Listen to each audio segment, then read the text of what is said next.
Hi there, and welcome to Let's Talk IT Careers. This is episode 25, Public Speaking, the MultiChannel Mind. My name is Tim Warner, and I'm happy to be your host. I've been looking forward to recording this session for a long time because really this whole Let's Talk IT Careers has been so fulfilling for me personally because it allows me to gel some of the ideas I've had in information technology over the last 20 years or so, and to be able to present them to you is really humbling, and I hope that you're getting a lot out of this series. Now, this episode is clearly about public speaking. That's a thread that runs through the Let's Talk IT Careers podcast series. But consider this problem. You're in the audience, and you could be at a tech conference, you could be at an in-service at work, whatever the case may be, and the speaker runs overtime because he or she is clearly not paying attention to the time. Now, if they're not paying attention to their time, they're certainly not paying attention to your time, and this might cause you as an attendee quite a bit of stress and anxiety because you don't want to come across as rude by standing up to leave, but you have other commitments that you need to get to. How about speakers who talk above or below your head? I remember it when I was at university, some of the professors I had, not all of them, but some of them I figured, why aren't you just recording your lectures and letting us listen there? Because you're not interacting with the audience. You're not even really looking at us. You're not taking us into consideration. You might as well be lecturing to yourself in front of your bathroom mirror. And then there's speakers who ramble in a disjointed fashion. You think to yourself, how did this person ever get the idea that he or she should be presenting publicly? So those are uncomfortable problems. And what we're going to look at in this episode is how to address those from the speaker's standpoint, all right?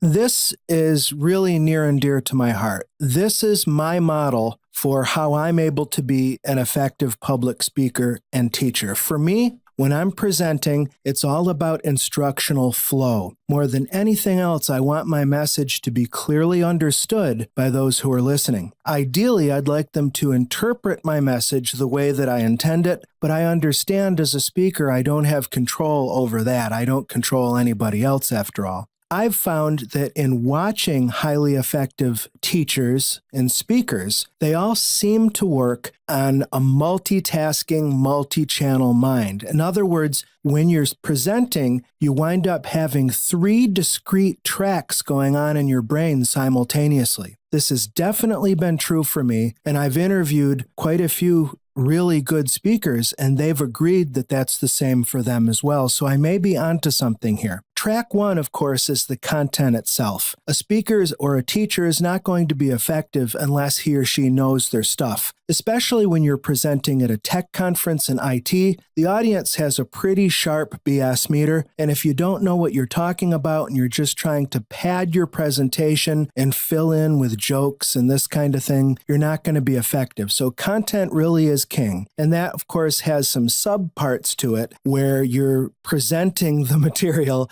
that you know about in a cohesive way. I mean, I've had the experience, you probably have as well, where you've sat in sessions with a speaker who definitely knew their content, but were not skilled at conveying it clearly, okay? Now, track 2 is the audience. So simultaneously, while delivering the session or the talk, whatever the case may be, you need to be thinking of the audience, actually looking at them if it's an in-person presentation, and gauging their response to your material moment by moment. At the heart of my instructional strategy is being a learner-centered teacher. And that's one of the greatest benefits of live in-person training. My work with Pluralsight, I'm alone in my office, so I have to imagine you, the learner, in my head and rely upon the years and years of experience I've had with live stand-up training to kind of interpret feedback from the audience. And track 3 is session metadata. Things like keeping in mind, how am I doing as far as balancing the content that I want to present and the time limit that I'm faced. That ties in with track 2 because I want to be really respectful of the audience's time to make sure that I'm beginning on time and I'm ending on time. Okay, so I think that's pretty clear. That, to me anyway, these 3 tracks run in parallel and they contribute to the instructional flow. Now, you may be thinking, Tim, wow, how in the world can anybody keep all of those plates spinning simultaneously? That actually brings up a question, a philosophical question, that I'll be the first to admit I don't have an answer to. But this notion of the multi-channel mind in effective teaching makes me think of music. The ability, is musical ability born or taught? For instance, the ability to sing in key. I've been fortunate that I can sing in key, and I have since I was a boy. I've attempted to teach people, like my wife, who really wants to sing, but no matter how much practice she puts into it, I'm not going to say that she's off key, but she might tell you herself that she's not a strong singer. Again, that makes me wonder if there's something encoded in the genes there. Same thing with rhythm, the ability to hear a song and to tap along to the rhythm accurately. Is that something that can be taught, or is it something that's just in the person's genetics and character? Like I said, I have no idea. I suspect it's like anything else in evolutionary biology. There is the genetic component and then there's the environment. It's weird with music because I grew up with music in my household, but not from a compositional or performance standpoint, just from my mom and my dad were always avid music listeners. So where did I get my ability to sing and play guitar? Well, we'll have to leave that for another episode.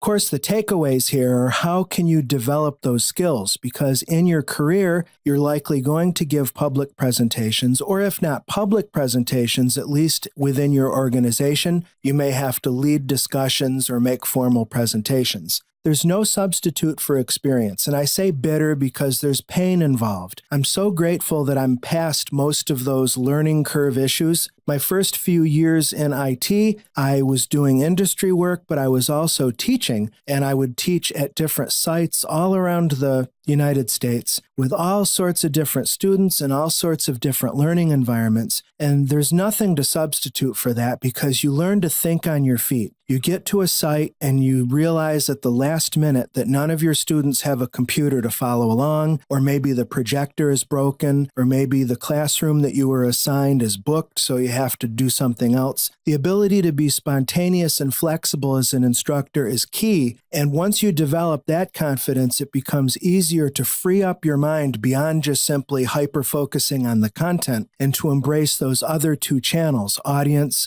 and the environmental metadata. Also, I recommend that you use helpers. When I'm giving webinar live presentations, I always use a timer app either on my phone or on the computer to make sure that I'm being respectful of everybody's time and that I'm pacing myself. Now, I know lots of people who time themselves and give their presentation in a practice environment. That's fine. I personally have never done that. I think that's just because I have so much experience and I've spent so much time contemplating my navel. Just kidding. What I mean is editing my own recordings, so I have a good grasp of my rate and how fast or slow I go, and I can adapt on the fly. So if I'm too slow at first, I can kind of accelerate gradually towards the end or vice versa. Note cards to remind you, literally put it on your podium. Look at the audience, ask them questions, these sorts of prompts to keep you aware. Maybe have a note card that says environment. Again, the environment, the metadata track in my mind is where I'm thinking in terms of not just the time and the time limitations, but also,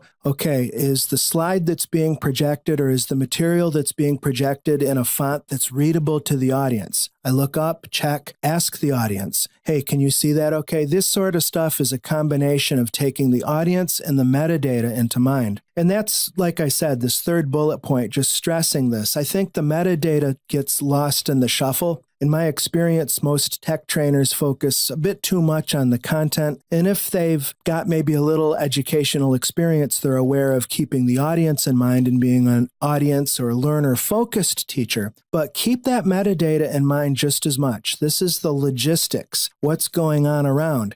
When I'm at a conference, for instance, I'm aware of what other conference sessions I'm supposedly competing with, and I make sure to thank the audience for choosing my session above theirs. And frankly, in bigger conferences, I can hear audience reactions in adjoining rooms, and that inspires me to keep pushing in my session. All right, well, I hope this session was, speaking of sessions, I hope this session was useful to you. If you want to engage with me, I'm happy to do so. Again, my name's Tim Warner. My Twitter is TechTrainerTim. My website is timwarnertech.com, and my work is at Pluralsight, which is pluralsight.com. Thanks again. I look forward to hearing about your experiences in public speaking and teaching.